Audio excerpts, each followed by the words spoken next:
La Ilíada de Homero tiene casi 3000 años. La leyó Alejandro Magno antes de cruzar a Asia. La copió Napoleón antes de invadir Egipto. Es el texto literario fundacional del mundo occidental. Cuenta la guerra de Troya, la ira de Aquiles, la caída de una civilización entera. El 30 de abril de 2026, arqueólogos trabajando en Egipto anunciaron que acababan de encontrar la Ilíada de Homero en el lugar más improbable que cualquier ser humano podría imaginar, pegada al abdomen de una momia egipcia de 1600 años de antigüedad, no como hallazgo casual, no como objeto perdido, como parte deliberada del ritual de momificación. Alguien hace 16 siglos tomó una hoja de papiro con el texto de un poema épico de guerra griego y la adhirió sobre el cuerpo de un muerto mientras lo preparaba para la eternidad. Los investigadores de la Universidad de Barcelona que encabezaron la excavación lo dijeron sin rodeos. Esto es lo que cambia todo para nosotros. Y lo que más los perturba no es haber encontrado el texto, es que no tienen idea de por qué estaba ahí. En ninguna excavación arqueológica anterior, en toda la historia del estudio del Egipto antiguo, se había encontrado un texto literario como parte del proceso de momificación. Ni una sola vez. Miles de momias excavadas, cero precedentes, pero hay algo que los investigadores no están desarrollando, algo que emerge cuando miras este descubrimiento no solo como filólogo clásico, sino como alguien que conoce la teología del antiguo Egipto. El texto que eligió ese embalsamador no fue aleatorio, era la sección más densa en nombres de toda la literatura griega, y en el antiguo Egipto, los nombres no eran palabras, eran almas. Para entender el peso de este hallazgo, primero tienes que conocer el lugar donde ocurrió, porque Oxyrhynchus no es un sitio arqueológico cualquiera, es el lugar más literariamente fértil que la arqueología moderna ha encontrado en toda la historia. Oxyrhynchus. Su nombre en griego significa pez de nariz afilada, en referencia al pez sagrado que los habitantes de la ciudad veneraban como manifestación divina. Ubicada en el Egipto Medio, aproximadamente 200 kilómetros al sur del Cairo actual, fue durante el período romano una ciudad próspera y culturalmente única. Egipcios, griegos, romanos, judíos y los primeros cristianos viviendo y muriendo en el mismo espacio, al mismo tiempo. En 1799, cuando Napoleón invadió Egipto con su brigada de científicos, uno de esos académicos, Vivant Denon, identificó las ruinas de la ciudad, pero el mundo no supo lo que realmente contenía hasta casi un siglo después. En 1896, dos arqueólogos de Oxford, Bernard Grenfell y Arthur Hunt, comenzaron a excavar en los basureros de Oxyrhynchus, no en los templos, no en las tumbas reales, en la basura, y lo que encontraron en esa basura antigua dejó sin palabras a toda la comunidad académica mundial. Decenas de miles de fragmentos de papiro, escritos en griego, en copto, en latín, en demótico, cartas personales, recibos de impuestos, documentos legales y algo que nadie esperaba encontrar. Textos literarios perdidos para siempre, poemas de Safo que el mundo creía extintos, odas de Píndaro desconocidas, fragmentos de obras de Menandro, evangelios que la Iglesia nunca autorizó, pasajes filosóficos de Heráclito. Durante más de un siglo, el equipo de la Universidad de Oxford ha estado catalogando los papiros de Oxyrhynchus. Hoy existen más de 70 volúmenes publicados y los investigadores calculan que el trabajo completo de catalogación podría tomar otros 100 años. Oxyrhynchus es, en términos simples, la biblioteca más grande y más accidentada del mundo antiguo. Un lugar donde la historia fue arrojada a la basura y sobrevivió porque el clima seco del desierto egipcio conservó cada hoja durante milenios, y en abril de 2026, el equipo de la Universidad de Barcelona, que lleva años excavando en ese mismo sitio, encontró algo que ninguno de los miles de papiros anteriores había preparado a nadie para esperar.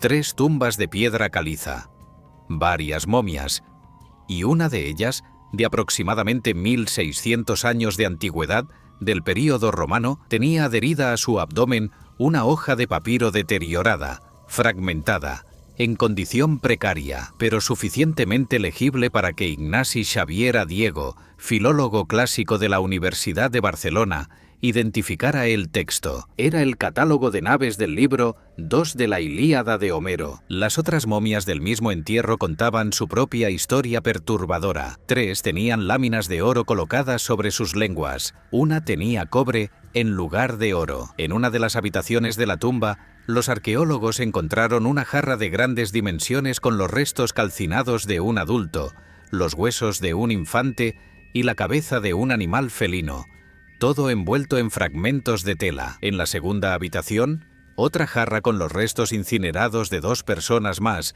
y huesos de otro animal de la misma especie. Un lugar que mezcla oro, cenizas humanas, huesos de animales y el poema épico más famoso de la historia occidental. Y en el centro de todo eso, una sola persona enterrada con Homero sobre su cuerpo, en circunstancias que la ciencia todavía no puede explicar. ¿Qué sabemos con certeza? ¿Qué dice la evidencia sin especulación? Primero, las lenguas de oro. Esta práctica no es nueva para los arqueólogos del período romano en Egipto. Desde la década de 1990 se han encontrado momias con láminas de oro o cobre colocadas deliberadamente sobre la lengua. El significado ritual está bien documentado. En la teología egipcia del período tardío, la lengua era el instrumento del lenguaje divino. Los dioses hablaban con la lengua. Osiris juzgaba a los muertos con palabras. Colocar oro sobre la lengua de un muerto era garantizarle el acceso al lenguaje sagrado en el más allá. Era equiparlo para hablar ante los dioses. Segundo, los textos como objetos rituales. En excavaciones anteriores en Oxirrinchus y otros sitios de Egipto, se han encontrado momias con paquetes sellados que contenían papiros. Esos papiros, hasta hoy, contenían siempre fórmulas rituales, invocaciones a Osiris, instrucciones para el viaje al más allá, listas de protecciones mágicas. El texto como objeto tenía función protectora, no se leía, se portaba, como un amuleto de palabras. Tercero, los restos calcinados. La presencia de huesos humanos quemados mezclados con huesos de animales es más rara, pero no desconocida en el Egipto tardío. Sugiere rituales que combinaban tradiciones egipcias con prácticas romanas o de otras culturas mediterráneas. El mundo romano era un mundo de sincretismo religioso brutal. Si una práctica funcionaba, la adoptabas, sin importar de qué cultura venía. Hasta aquí los investigadores pueden seguirte el paso. Lo que a Diego y su equipo no pueden explicar es lo que sigue. ¿Por qué literario? ¿Por qué Homero? ¿Y por qué el catálogo de naves específicamente, de entre todos los textos que circulaban en una ciudad famosa en todo el mundo antiguo por su abundancia extraordinaria de papiros? La idea de que un papiro con un texto literario cumpliera esta función es mucho más extraña. Dijo a Diego: a este punto no somos capaces de interpretar la razón por la que hay este papiro literario. Los investigadores manejan 3 hipótesis. Una, fue una firma personal del embalsamador, una práctica individual de dejar huella de su trabajo. 2, el embalsamador creyó que cualquier texto escrito, incluso literario, podía cumplir función protectora, una interpretación libre del uso ritual de los papiros. 3. Y aquí es donde la arqueología se convierte en algo más profundo. Hubo una razón específica para elegir ese texto en particular. El catálogo de naves es uno de los pasajes más peculiares de toda la literatura griega. Ocupa los versos 494 al 759 del libro 2 de la Ilíada, 266 versos. Y lo que contienen esos versos es, en esencia, una sola cosa: una lista de nombres, 29 contingentes del ejército griego que navegó a Troya, los nombres de sus caudillos, los nombres de sus ciudades, los nombres de sus regiones, cientos de nombres en sucesión, narrados con la cadencia ritual de la épica griega, nombres de hombres que murieron en una guerra hace 3000 años, preservados en la voz de Homero durante milenios, pronunciados por cada lector en cada generación desde entonces. Los estudiosos clásicos han debatido durante siglos cuál es la función del catálogo dentro del poema. Algunos dicen que es un registro histórico auténtico de ciudades micénicas del siglo XII a.C. Otros dicen que es propaganda política o un ejercicio de memoria colectiva. Lo que nadie discute es lo que materialmente es: un texto dedicado casi en su totalidad a registrar nombres que deben durar para siempre. Y aquí es donde necesitas saber algo que los arqueólogos de la Universidad de Barcelona no mencionaron en su declaración, algo que está en el centro de la teología egipcia, pero que no forma parte de la formación de un filólogo clásico moderno. En la religión del antiguo Egipto existía el concepto del Ren. El Ren era el nombre, pero no el nombre como etiqueta, el nombre como componente del alma. Para los egipcios, el ser humano estaba compuesto de varios elementos espirituales: el Ka, el Ba, el Ak, el Sheut y el Ren. El Ren era la identidad indestructible. El Ren no moría nunca, siempre y cuando alguien en el mundo de los vivos siguiera pronunciándolo. Esta es la razón por la que los faraones borraban los nombres de sus enemigos de los monumentos. No era vandalismo, era un acto de destrucción ontológica. Borrar el nombre de alguien era matarlo en el más allá, extinguirlo para siempre. Y la razón por la que los egipcios repetían los nombres de sus muertos en los ritos funerarios era la inversa exacta. Pronunciar el nombre de alguien era mantenerlo vivo. Era alimentar su alma desde el otro lado de la muerte. Ahora regresa al catálogo de naves. Imagínate ser un embalsamador en Oxirrinchus en el siglo IV después de Cristo. Estás impregnado de dos tradiciones simultáneamente. Conoces la teología egipcia del Ren. Sabes que el nombre es el alma. Sabes que los textos escritos pueden proteger a los muertos. Y tienes acceso a Homero, el texto sagrado de la cultura que gobierna tu mundo.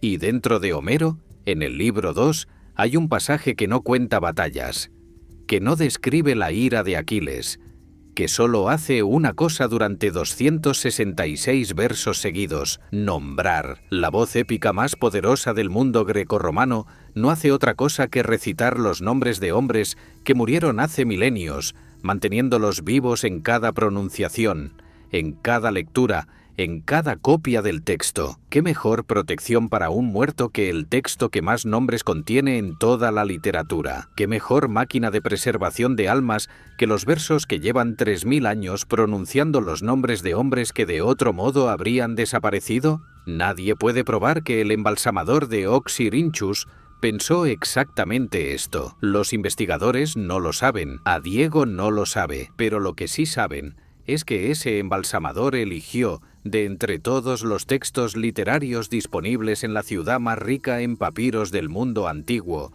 precisamente el texto que es, desde el primer verso hasta el último, una lista de nombres destinada a durar eternamente. Puede haber sido coincidencia, o puede haber sido la decisión más teológicamente sofisticada que un embalsamador tomó en toda la historia registrada. Lo que encontraron cambió todo. Esta momia tiene 1600 años. Está en el límite exacto entre el mundo antiguo y el mundo medieval. El período romano tardío, cuando el Mediterráneo era un solo espacio cultural en el que las ideas fluían sin las fronteras modernas. Cuando un habitante de Oxirrinchus podía conocer a Osiris y a Homero con la misma naturalidad. Cuando las fronteras entre culturas que los libros de historia pintan como separadas eran en realidad bordes porosos y permeables que la gente cruzaba todos los días. Todo lo que creemos saber sobre los mundos separados de la antigüedad, el egipcio, el griego, el romano, está siendo desafiado sistemáticamente por la arqueología moderna. Cada año encontramos nuevas evidencias de que el mundo antiguo era más conectado, más sincrético, más complejo de lo que cualquier libro de texto se atreve a admitir. Esta momia es eso, no es un egipcio puro, no es un griego puro, es un ser humano de hace 1600 años cuya familia pagó para que un embalsamador le preparara un viaje a la eternidad. Y ese embalsamador, por razones que todavía no comprendemos del todo, decidió que el mejor acompañante para ese viaje era la lista más larga de nombres en toda la poesía épica de Occidente, y el sitio donde fue encontrado no es inocente.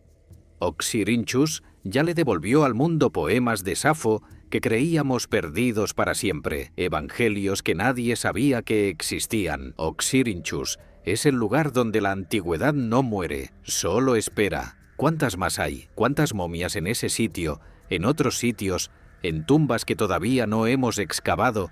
Llevan textos que nadie ha visto en milenios. ¿Cuántas obras perdidas, cuántos documentos que cambiarían la historia están adheridos al cuerpo de personas que llevan siglos esperando que alguien los encuentre?